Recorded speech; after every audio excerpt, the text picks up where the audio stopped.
السلام علیکم ورحمۃ اللہ وبرکاتہ۔ محترم سامعین و ناظرین، امید ہے آپ خیریت سے ہوں گے۔ درس قرآن اور خلاصہ قرآن کا 14واں سیشن ہے۔ آج 14ویں پارے کا خلاصہ انشاءاللہ آپ کو تفصیل سے بیان کریں گے۔ 14ویں پارے کے شروع میں اللہ تعالیٰ فرماتے ہیں ربما یود الذین کفروا لو کانوا مسلمین۔ جب حساب کتاب ہوگا قیامت کے بعد، جہنمی جہنم میں جائیں گے، جنتی جنت میں جائیں گے، تو اس کے بعد جہنمیوں کو ہر روز جہنم میں ان کا عذاب بڑھتا جائے گا۔ ایک کفر کی جو انہوں نے کیے ہیں اس کے عذاب جب بڑھے گا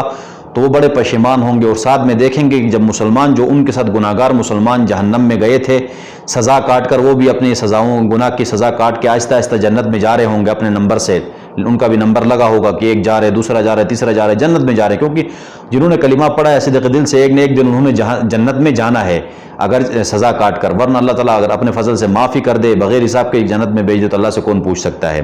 جب یہ مومنین، یہ مسلمان جہنم سے نکل کے جنت میں جا رہے ہوں گے اور ادھر سے کافروں کا عذاب بھی ڈبل ہو رہا ہے، تو یہ دیکھ کر کافر کیا کریں گے؟ ایک تمنا کریں گے، ربما یود الذین کفروا لو کانوا مسلمین۔ وہ کہیں گے کہ کاش ہم بھی مسلمان ہوتے، یعنی ہم نے بھی کلمہ پڑھ لیا ہوتا تو ایک نہ ایک دن تو ہم نے نکلنا تھا، اگرچہ 1000 سال بعد نکلنا، لیکن نکلنا تو ضرور تھا۔ ایک امید تو ہوتی، ایک آس تو ہوتی، لیکن یہاں پر تو کوئی امید ہی نہیں ہے، کوئی آس ہی نہیں ہے نکلنے کی، ہمیشہ ہمیشہ کے لیے یہی عذاب ہے۔ تو یہ ایک کیا کریں گے اس وقت؟ وہ افسوس کریں گے اور تمنا کریں گے، اسی کا اللہ نے ذکر کیا۔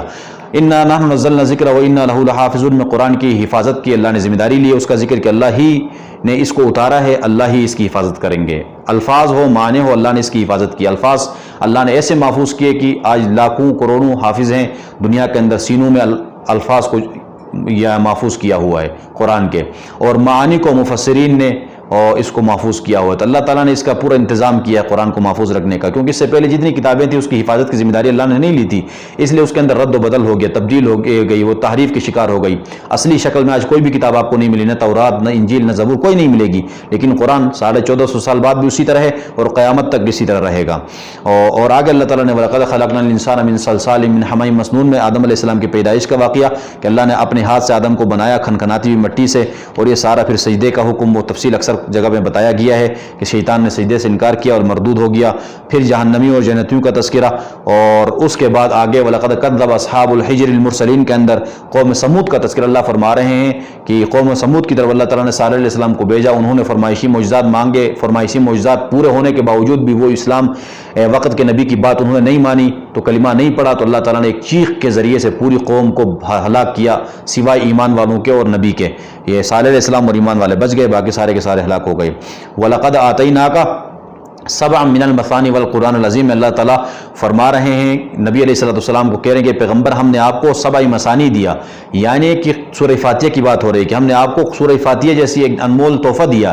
سورہ فاتحہ بھی ایک عظیم قرآن کا گویا کہ ایک مختصر قرآن ہے سمجھو، کیونکہ قرآن کے اندر جو مضامین بیان ہوئے وہی سورہ فاتحہ کے اندر بیان ہوئے ہیں۔ توحید ہو گیا، رسالت ہو گیا، قیامت ہو گیا، اور اسی طرح ماننے والے ہو گئے اور نہ ماننے والے ہو گئے، تو یہ ساری چیزیں یہ ادھر اللہ تعالیٰ نے بیان کی ہے سورہ فاتحہ کے اندر مختصراً پورے قرآن میں تفصیل سے۔ اور آگے اللہ تعالیٰ فرما رہے ہیں فَاصْدَعْ بِمَا تُؤْمَرْ وَأَعْرِضْ عَنِ الْمُشْرِكِينَ، اے پیغمبر آپ نے ابھی دین کی تبلیغ ڈنکے کی چوٹ پر سر عام علی الاعلان کھلم کھلا کرنا ہے، مشرکین جو کریں کہتے رہیں، لیکن آپ نے دین کی تبلیغ اب کہنی ہے۔ اس آیت کے نزول سے پہلے تک مسلمان چھپ کے تبلیغ کرتے تھے، جیسے یہ آیت نازل ہوئی اس کے بعد مسلمانوں نے سر عام تبلیغ شروع کر دی۔ سورۃ النحل، نحل مکی کو کہا جاتا ہے، اس کے اندر شید کی مکی کا تذکرہ ہے سورت میں، اس لیے سورت کا نام نحل پڑ گیا۔ اور اس سورت میں اللہ تعالیٰ بتا رہے ہیں کہ وَالْأَنْعَامَ خَلَقَهَا، سب سے پہلے بتاتے ہیں کہ خلق السماوات والارض بالحق تعالی عما یشرکون، خلق الانسان من نطفۃ فاذا هو خصیم مبین، انسان کی پیدائش کی حقیقت بتا رہے ہیں کہ انسان ایک ناپاک اور رذیل قسم کے نطفے سے اللہ نے کہہ رہے کہ ہم نے پیدا کیا، لیکن جب یہ انسان دنیا میں گیا تو پھر یہ سرکشی میں ابھر آیا، اور اسی طرح اللہ تعالیٰ کے مد مقابل آ کر کھڑا ہو گیا اور شرک اور کفر میں مبتلا ہو گیا۔ یہ ناشکری کر رہے ہیں اپنے خالق کی جس نے ان کو پیدا کیا۔ اور آگے مختلف جو جانور ہیں اللہ نے پیدا کیا، والخیل والبغال والحمیر، یہ گدھے، گھوڑے، خچر اور دیگر کھانے پینے کے جو جانور ہیں جن کا گوشت کھایا جاتا ہے، کسی کا دودھ پیا جاتا ہے، کسی کا اون استعمال کیا جاتا ہے، وہ ساری نعمتوں کا اللہ نے یہاں پر ذکر کیا۔ اور اسی طرح وَهُوَ الَّذِي سَخَّرَ الْبَحْرَ لِتَأْكُلُوا مِنْهُ لَحْمًا طَرِيًّا، سمندر میں مچھلیاں جو اللہ دے رہے ہیں کہ ہم تازہ تازہ تمہیں گوشت سمندر سے دیتے ہیں، اس کا تذکرہ فرمایا۔ اور اسی طرح اللہ تعالیٰ نے یہاں پر فرمایا اس کے بارے میں کہ وَإِذَا قِيلَ لَهُمْ مَاذَا أَنزَلَ رَبُّكُمْ قَالُوا أَسَاطِيرُ الْأَوَّلِينَ جب ان متکبرین سے پوچھا جاتا ہے کہ تمہارے رب نے کیا نازل کیا، تو وہ کہتے ہیں کہ پہلے لوگوں کی قصے اور کہانیاں اور افسانے، یعنی قرآن کو افسانہ کہتے تھے، کہانیوں کی کتاب کہتے تھے۔ تو اس لیے اللہ تعالیٰ فرما رہے ہیں کل قیامت کے دن وہ اپنا بوجھ بھی اٹھائیں گے اور جن لوگوں کو انہوں نے گمراہ کیا اس کا بوجھ بھی اٹھائیں گے یہ لوگ۔ تو اس طرح ان کے یہ بوجھ بڑا برا بوجھ ہے جو یہ اٹھائیں گے۔ اور اگر ایمان والوں سے پوچھا جائے وَقِيلَ لِلَّذِينَ اتَّقَوْا مَاذَا أَنزَلَ رَبُّكُمْ قَالُوا خَيْرًا لِلَّذِينَ أَحْسَنُوا فِي هَذِهِ الدُّنْيَا حَسَنَةٌ وَلَدَارُ الْآخِرَةِ خَيْرٌ وَلِلنِّعْمَ دَارُ الْمُتَّقِينَ۔ ایمان والوں جب پوچھا جاتا ہے کہ تمہارا رب نے کیا نازل کیا، تو وہ کہتے ہیں کہ بلائی ہی بلائی نازل کی ہے، رب نے تو بلائی نازل کی ہے۔ تو ان لوگوں کے لیے دنیا میں بھی جنت ہے، آخرت میں بھی اللہ نے ان کے لیے جنت کا وعدہ کیا ہے، یہ جنت کے بالا خانوں میں رہیں گے، ان کو حوریں ملیں گی۔ اللہ تعالیٰ نے بڑی نعمتوں کا یہاں پر تذکرہ کیا مسلمانوں کو جو اللہ تعالیٰ عطا فرمائیں گے جنت میں، آخرت میں۔ اور آگے اللہ تعالیٰ فرماتے ہیں وَمَا أَرْسَلْنَا مِن قَبْلِكَ إِلَّا رِجَالًا نُوحِي إِلَيْهِمْ فَاسْأَلُوا أَهْلَ الذِّكْرِ إِن كُنتُمْ لَا تَعْلَمُونَ کہ مشرکین کا ایک اعتراض تھا، وہ کہتے تھے کہ جا بجائے اعتراض آئے گا قرآن کے اندر، سورہ یونس میں بھی آیا کہ ہماری طرف انسان کو نبی بنا کر کیوں بھیجا، ہماری طرف انسان کھاتا پیتا ہے، بازار میں جاتا ہے، ساری چیزیں ہماری طرح کرتا ہے، ہم اور اس میں کیا فرق ہے،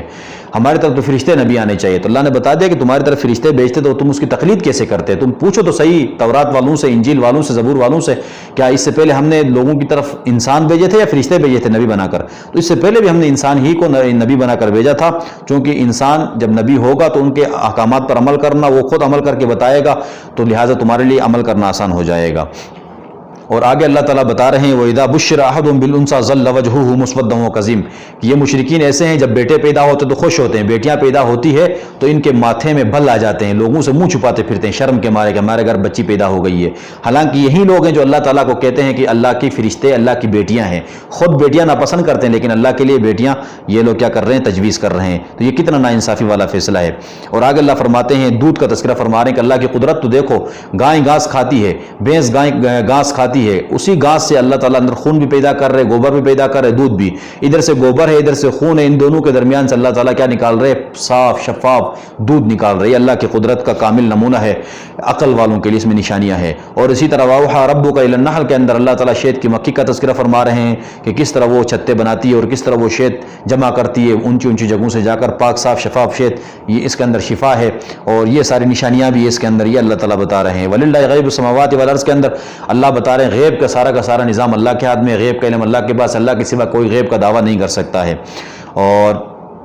آگے اللہ تعالیٰ فرما رہے ہیں کہ وَيَوْمَ نَبْعَثُ فِي كُلِّ أُمَّةٍ شَهِيدًا عَلَيْهِم مِّنْ أَنفُسِهِمْ وَجِئْنَا بِكَ شَهِيدًا عَلَىٰ هَٰؤُلَاءِ کہ کل قیامت کے دن ہر امت کی طرف سے ایک گواہ پیش ہوگا، یعنی ہر امت کے نبی ان امت کے لیے کیا کریں، گواہی دیں گے کہ میری امت نے، میری قوم نے میرے ساتھ یہ معاملات کیا، اس نے میری بات مانی، اس نے نہیں مانی۔ اور اسی طرح پھر نبی علیہ السلام بھی گواہی پہ دیں گے، اور پھر امت محمدیہ تمام امتوں پر گواہی دے گی، حدیث کے اندر جس طرح آتا ہے اس کا یہاں پر تذکرہ ہے۔ اللہ تبارک و تعالیٰ نے یہ فرمایا ان اللہ یامر بالعدل والاحسان وایتاء ذی القربى وینہی عن الفحشاء والمنکر والبغی۔ یہ آیت قرآن کی جامع ترین آیت ہے۔ اس آیت میں اللہ تعالیٰ نے دین اسلام کا خلاصہ، دین اسلام کا مکمل عالمی پروگرام بیان کیا، 6 باتیں بیان کی، 3 کاموں کا حکم دیا، عدل سے کام لو، احسان سے کام لو اور رشتہ داروں کے حقوق ادا کرو، اور 3 کاموں سے منع کیا ہے، بے حیائی سے،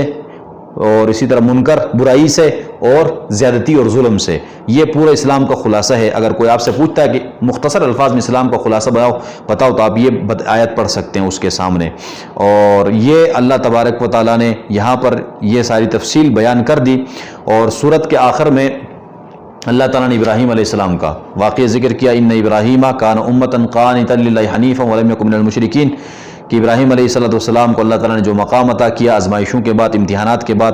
اور اس کا ذکر ہے۔ اور پھر آگے ادعو الی سبیل ربک بالحکمۃ والموعظۃ الحسنۃ وجادلہم باللتی ہی احسن کے اندر تبلیغ کے اصول بیان کیے کہ کسی کو دین کی طرف بلانا ہے تو نرمی سے بلانا ہے، حکمت کے ساتھ بلانا ہے، ان کے ساتھ آسان انداز میں گفتگو کرنی ہے تاکہ آپ کی بات اس کو بری بھی نہ لگے، وہ آپ کی بات کو قبول بھی کرے، سننے کے لیے بھی تیار ہو جائے۔ تو یہ ساری اللہ نے ترتیب بتا دی۔ تو یہ ہو گیا 14ویں پارے کا خلاصہ۔ انشاءاللہ اگلے سیشن میں 15 پارے کے خلاصے کے ساتھ پھر حاضر ہوں گے، تب تک کے لیے اجازت دیں۔ اللہ حافظ۔